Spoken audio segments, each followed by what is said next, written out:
we're off on an adventure now. Right. Enid Blyton, famous five. Can you name them? Now, let's see. I remember Julian, because that's my middle name. There was Anne, Dick, George, of course. Yeah, they all your middle names, aren't they? Plus Timmy the dog. Don't forget Timmy the dog. Very important. Very well, important. The world premiere of a musical version of the famous Five opens today at Chichester Festival Theatre.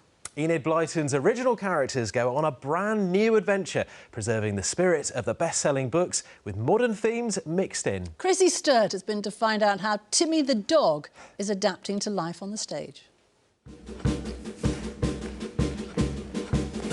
Right!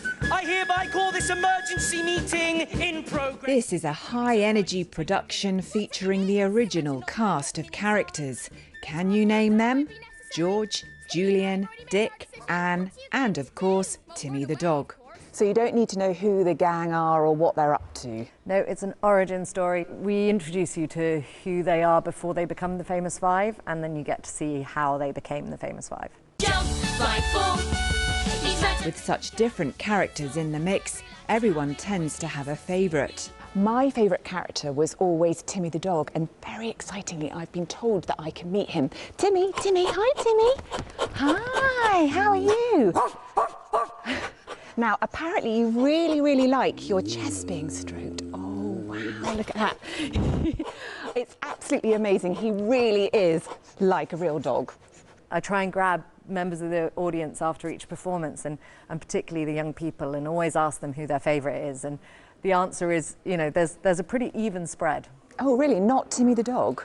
Quite a lot of people love Timmy the dog. Enid Blyton's estate pushed hard for a real dog to be used in the production, but this Timmy wins everyone over, and they conceded puppet power is best.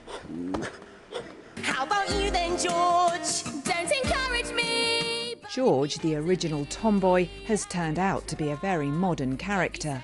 George is great. I think George is sort of the original sort of children's empowered female. There's been a lot of kids in the audience saying that George is their favourite now, and it is really nice just knowing that I'm able to sort of pass a little bit of, I don't know, strength on to a couple of kids in the audience. It's lovely. I want someone now who's grappling with whether they might be non-binary to be able to meet George in this theatre and feel as though she speaks to them. Enid Blyton, she's not a problem-free author these days. She is accused of racism, of snobbery, elitism. How do you tackle that? We've had to tackle it really carefully, and it's also an original story. So we took the spirit of the books, we looked at a lot of the different kind of themes and repeated motifs, so that gives us a freedom in terms of making sure we can navigate it carefully and be absolutely true to the values we hold today.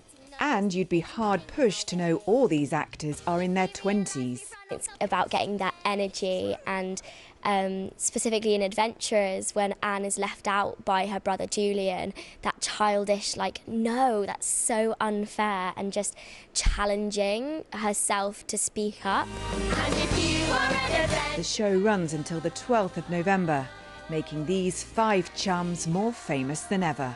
Chrissy Sturt, BBC South Today. that's what we're gonna